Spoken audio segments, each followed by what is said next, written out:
1936 November 16న Krishna జిల్లా పెద్దపారపూడిలో జన్మించారు రామోజీరావు. 2016లో రామోజీరావు చేసిన సేవలకు గాను భారత రెండో అత్యున్నత పద్మవిభూషణ్ పురస్కారం ఆయన్ని వరించింది.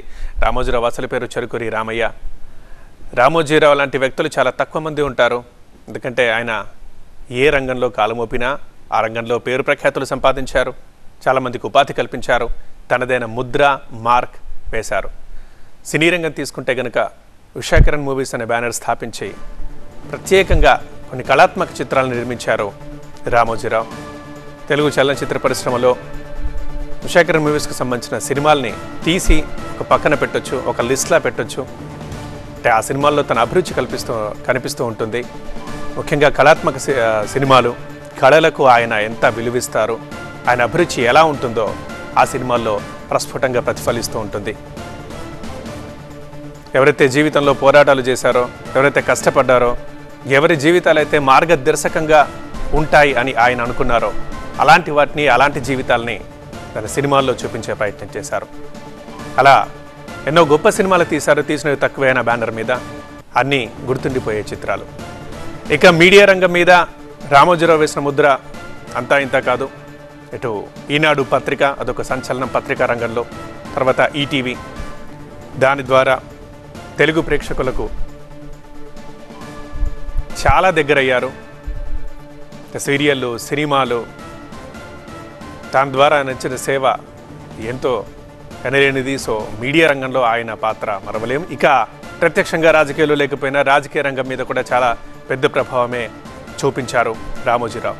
ఇక వ్యాపారవేత్తగా అయితే ఇంకా అంతకన్నా ఎక్కువ ప్రభావం చూపించగలిగారు. ఆయన వ్యాపార సంస్థల్లో ఎన్నో వేల మంది ఇప్పటికీ ఉద్యోగాలు చేస్తున్నారు. సో ఎంతో మందికి ఉపాధి కల్పించిన ఘనత ఈ దార్శనికుడికి దక్కుతుంది.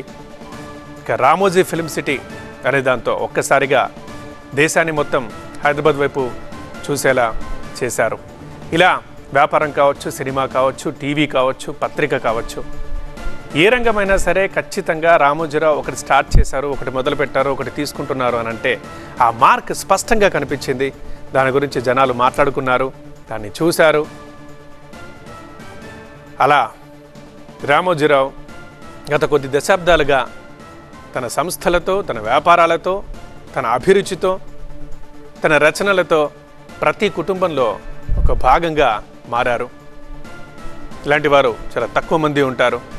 ఈరోజు ఉదయం 4:50 తీవ్ర అస్వస్థతతో బాధపడుతూ రామోజీరావు కన్నుమూశారు.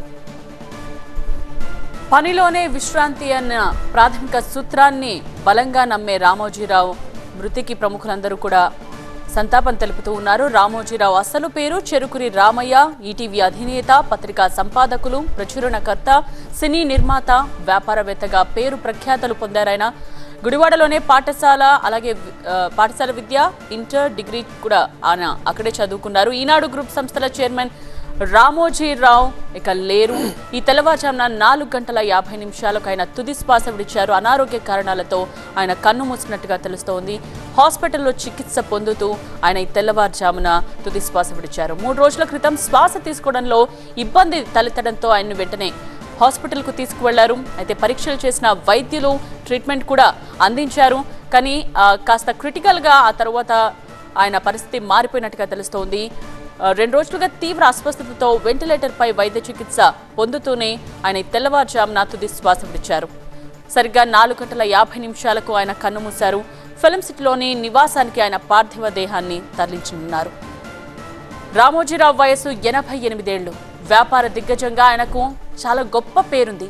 మీడియాతో పాటు అనేక వ్యాపారాల్లో రాటుదేలారు Ramoji Rao.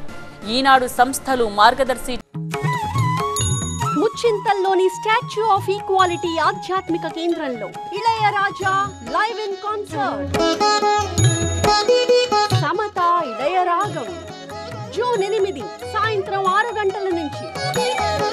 Book your tickets on book my show.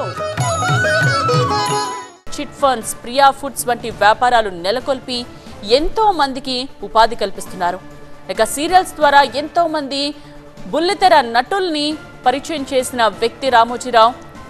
అంతేకాకుండా రామోజీ ఫిల్మ్ సిటీ ఏర్పాటు చేసి హైదరాబాద్ సినీ పరిశ్రమ అభివృద్ధిలో భాగస్వాములయ్యారు రామోజీరావు.